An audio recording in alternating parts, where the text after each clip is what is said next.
ವೇದಂ ವೈಷ್ಣೀ ಮಧ್ವಚರಾವಿದ್ಯೆ ಬ್ರಹ್ಮಚರ್ಯ ಹರಿಪ್ರೀತಿ ಗುರುಭ್ಯೋ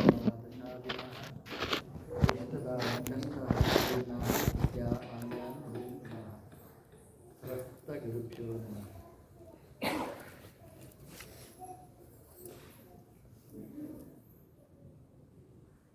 ವೇದಗಳಲ್ಲಿ ಪುರಾಣಗಳಲ್ಲಿ ಬ್ರಾಹ್ಮಣರ ಮಹತ್ವವನ್ನು ವಿವರಿಸಿದ್ದಾರೆ. ಭಾಗವತದಲ್ಲಿ ಒಂದು ಕಡೆ ಹೇಳ್ತಾರೆ, ಶಿವದೇವರೇ ಹೇಳ್ತಾರೆ, ದೇವತೆಗಳ ತಾರತಮ್ಯವನ್ನು ಹೇಳ್ತಾ ಕೊನೆಗೆ ಅವರು ಹೇಳುವ ಮಾತು, ಅಹಂ ದ್ವಿಜದೇವ ದೇವಾನ, ಎಲ್ರಿಗಿಂತ ಮಿಗಿಲಾದವ ನಾನು, ನನಗೆ ಯಾರು ದೇವರು ಅಂತಂದರೆ ಬ್ರಾಹ್ಮಣರು ಅಂತ ದೇವರು ಹೇಳುವ ಮಾತು. ಎಲ್ರಿಗೆ ನಾನು ದೇವರು, ನನಗೆ ಬ್ರಾಹ್ಮಣರು ದೇವರು. ಇಂಥ ದೊಡ್ಡ ಸ್ಥಾನಮಾನ ಬ್ರಾಹ್ಮಣರಿಗಿದೆ. ನಾನು ಯಾಕೆ ಈ ಮಾತು ಹೇಳಿದೆ ಅಂತಂದರೆ, ನಮ್ಮಲ್ಲಿ ಕೇಳುವ ಒಂದು ಅಪಸ್ವರ ಏನು ಅಂತಂದರೆ, ಈ ಬ್ರಾಹ್ಮಣರಿಗೆ ರಿಸರ್ವೇಷನೇ ಇಲ್ಲ, ಬ್ರಾಹ್ಮಣರಿಗೆ ಎಲ್ಲಿಯೂ ಪ್ರವೇಶನೇ ಇಲ್ಲ. ಯಾರೋ ಒಬ್ಬರು ಮುಂದುವರೆದು ನಾನು ಯಾಕಪ್ಪ ಬ್ರಾಹ್ಮಣನಾಗಿ ಹುಟ್ಟಿದ್ದೆ, ಎಸ್ ಆಗಿ ಹುಟ್ಟಿದರೆ ಆರಾಮವಾಗಿ ಸಂಪಾದನೆ ಮಾಡುವುದಿತ್ತು ಅಂತ. ಅಂಥವರಿಗೊಂದು ಕಿವಿ ಮಾತು ಏನು ಅಂತಂದರೆ, ನಮ್ಮ ದೇವರು ನನಗೆ ದೇವರು ಅಂತ ಹೇಳಿದ ವರ್ಗ ಇದ್ದರೆ ಅದು ಬ್ರಾಹ್ಮಣ ವರ್ಗ ಮಾತ್ರ ಅನ್ನೋದನ್ನು ದೇವರು ತನ್ನ ಮೇಲೆ ಪ್ರೀತಿ ಇಟ್ಟಿರ್ತಕ್ಕಂತಹ ವಾತ್ಸಲ್ಯ ತೋರಿಸುವ ಒಂದು ವರ್ಗ ಬ್ರಾಹ್ಮಣ ವರ್ಗ.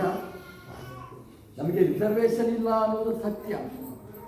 ಆದರೆ ಇವತ್ತು ರಿಸರ್ವೇಷನ್ ಇಲ್ಲದೆ ಹೋದರೂ ಅವ ಬ್ರಾಹ್ಮಣ ಸರ್ಕಾರಿ ಸಂಸ್ಥೆಯಲ್ಲಿ ಏನು ಸಂಪಾದನೆ ಮಾಡ್ತಾರೆ ಅದಕ್ಕಿಂತ ಕಡಿಮೆ ಸಂಪಾದನೆ ಮಾಡೋದಿಲ್ಲ ಅಂತಂದರೆ ದೇವರ ಅನುಗ್ರಹ ನಮ್ಮ ಸಮಾಜದ ಮೇಲೆ ಅದು ಎಷ್ಟಿದೆ ಅನ್ನೋದನ್ನು ನಾವು ಅರಿಯಬಾರದು.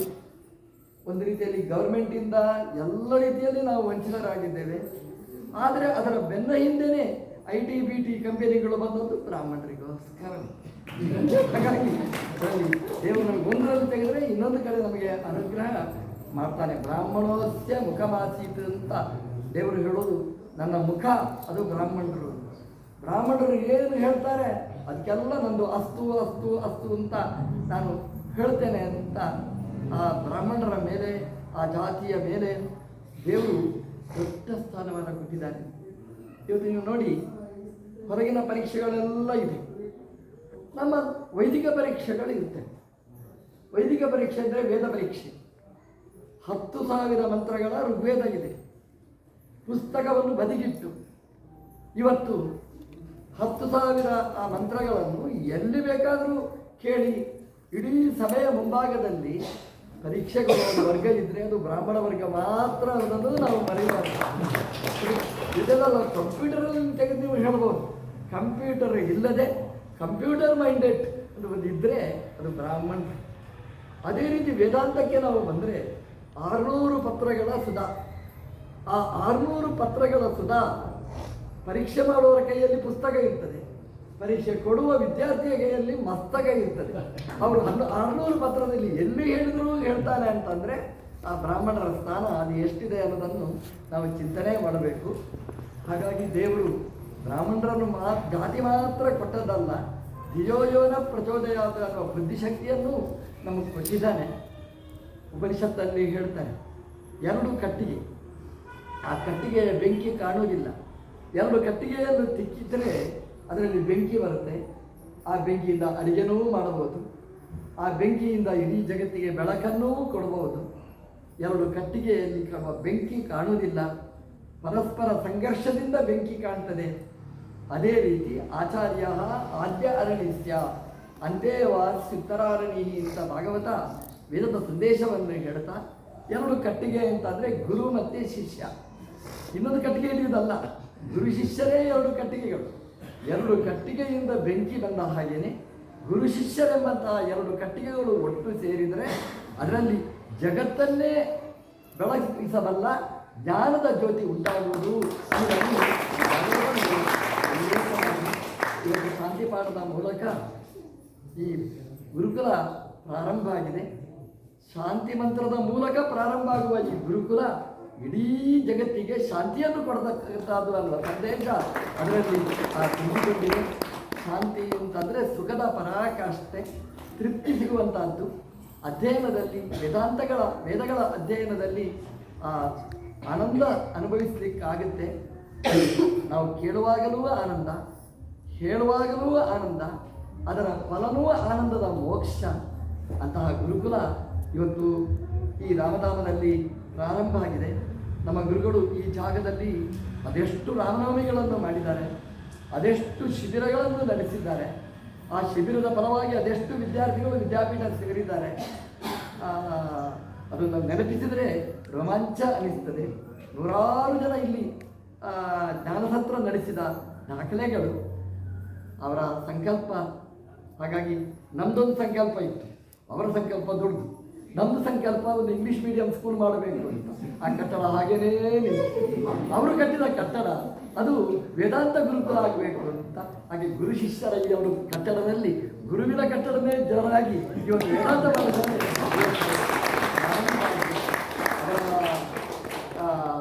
ಇಲ್ಲಿ ಸಂಕಲ್ಪ ಅಷ್ಟು ಪ್ರಬಲವಾಗಿರ್ತಕ್ಕಂಥದ್ದು. ಇವತ್ತು 4 ವಿದ್ಯಾರ್ಥಿಗಳಿಂದ ಈ ಗುರುಕುಲ ಪ್ರಾರಂಭ ಆಗಿದೆ. ನೀವು ಬದಲಿಗೆ ಹೋದರೆ ಅಲ್ಲಿ ಗಂಗೆ ಹರಿತಾ ಇರ್ತಾರೆ. ಹರಿದ್ವಾರಕ್ಕೆ, ಕಾಶಿಗೆ, ಪ್ರಯಾಗಕ್ಕೆ ಬಂದರೂ ಗಂಗೆ ಹರಿತಾ ಇರ್ತಾರೆ. ಬದಲಿಯಲ್ಲಿ ಹರಿಯುವ ಗಂಗೆ ಇಷ್ಟೇ ಚಿಕ್ಕದು. ಆದರೆ ಹರಿದ್ವಾರದಲ್ಲಿ, ಕಾಶಿಯಲ್ಲಿ, ಪ್ರಯಾಗದಲ್ಲಿ ಹರಿಯುವ ಗಂಗೆ ಅದು ಅಖಂಡವಾದ. ನಮ್ಮ ಗುರುಕುಲನು ಇದು ಬದರಿಯ ಗಂಗೆ, ಇದು ಮುಂದೆ ಹರಿದ್ವಾರವಾಗಿತ್ತು, ಪ್ರಯಾಗ ಆಗಿತ್ತು.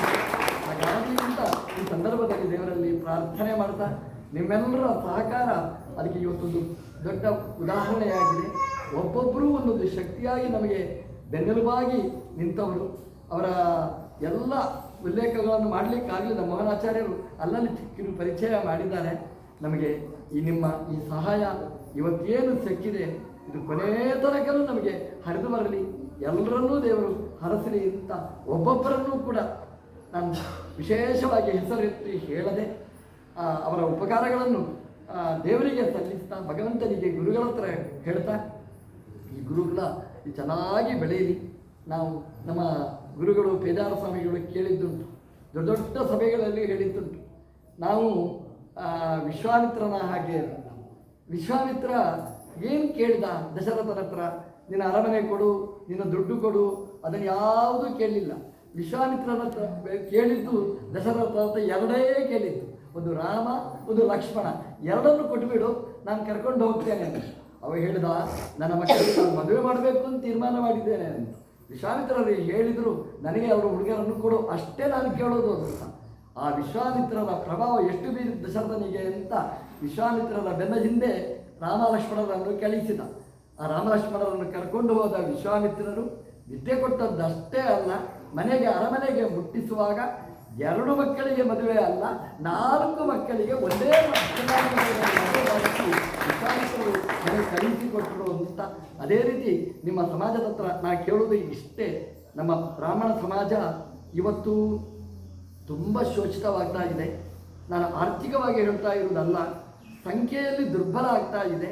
ಹಾಗಾಗಿ ಎಲ್ಲ ಸಮಾಜಗಳು ಬೆಳೀತಾ ಇದೆ. ನಮ್ಮ ಸಮಾಜನೂ ಕೂಡ ಅದು ಶಿಥಿಲ ಆಗಬಾರ್ದು, ನಮ್ಮ ಸಮಾಜನೂ ಕೂಡ ಸಂಖ್ಯೆ ಅದು ಕಡಿಮೆ ಆಗಬಾರ್ದು. ಎಲ್ಲರಿಗಿಂತ ಜಾಸ್ತಿ ಸಂಖ್ಯೆ ನಮ್ಮ ಬ್ರಾಹ್ಮಣರದ್ದು ಆಗಿ ವೋಟ್ ಬ್ಯಾಂಕ್ನಲ್ಲಿ ಬೇಕು ಅಂತ ನಮ್ಮ ದೇಶದಲ್ಲಿ ಬ್ರಾಹ್ಮಣರ ಪಾತ್ರ ಹಿರಿದಾದ ಪಾತ್ರ ಇದೆ, ಅದು ನಿಸ್ವಾರ್ಥವಾದ ಪಾತ್ರ ಇದೆ. ಆ ದೃಷ್ಟಿಯಲ್ಲಿ ನಮ್ಮ ಸಂಖ್ಯೆ ಕಡಿಮೆಯಾಗಿದೆ, ಅದು ಗಟ್ಟಿಯಾಗಿ ಪ್ರಬಲವಾಗಿ ದೇಶ ಕಟ್ಟುವ ರೀತಿಯಲ್ಲಿ ಅದು ಬೆಳೆದು ನಮ್ಮ ಗುರುಕುಲ ಬೆಳೆಯಬೇಕು. ಆ ಗುರುಕುಲದ ಫಲಶ್ರುತಿ ಏನು ಅಂತಂದರೆ ಭಾರತ ಅದು ವಿಶ್ವಗುರು ಆಗಬೇಕು. ಭಾರತ ವಿಶ್ವಗುರು ಆದರೆ ವಿಶ್ವಗುರುಗಳು, ನಮ್ಮ ಗುರುಗಳು ಅದು ವಿಶ್ವಗುರುಗಳಾಗ್ತಾರೆ.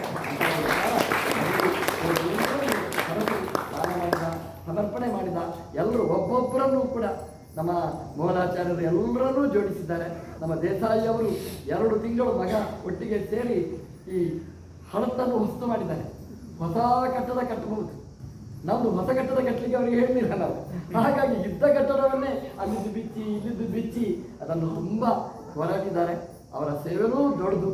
ನಮ್ಮ ಎಲ್ಲ ಸಮಾಜದ ಮುಖದ ಎಲ್ಲ ಜನರು ಕೂಡ ಕೈ ಜೋಡಿಸಬೇಕು, ಅಧ್ಯಾಪಕರು ಕೈ ಜೋಡಿಸಬೇಕು, ಸಮಾಜದಲ್ಲಿದ್ದ ಎಲ್ಲರೂ ಕೈ ಜೋಡಿಸಿ ಈ ಗುರುಕುಲ ಇದು ಪರಿಮಾಣ ಪಡೆದ ಗುರುಕುಲ ಅಲ್ಲ, ಇದು ನಮ್ಮ ಸಮಾಜದ ಗುರುಕುಲ ಅಂತ ಇಷ್ಟು ನೀವು ಬೆನ್ನು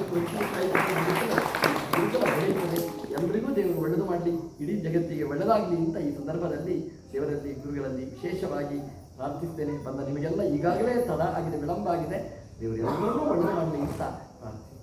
ಪೂಜ್ಯ ಶ್ರೀಪಾದಗಳವರಿಗೆ ಧನ್ಯವಾದಗಳನ್ನು ಸಮರ್ಪಣೆ ಮಾಡ್ತಾ ನಾವೆಲ್ಲ ಅವರು ಹೇಳಿದಂತೆ ಧೈರ್ಯ ಕೊಡೋಣ ಸ್ವಾಮಿಗಳೇ.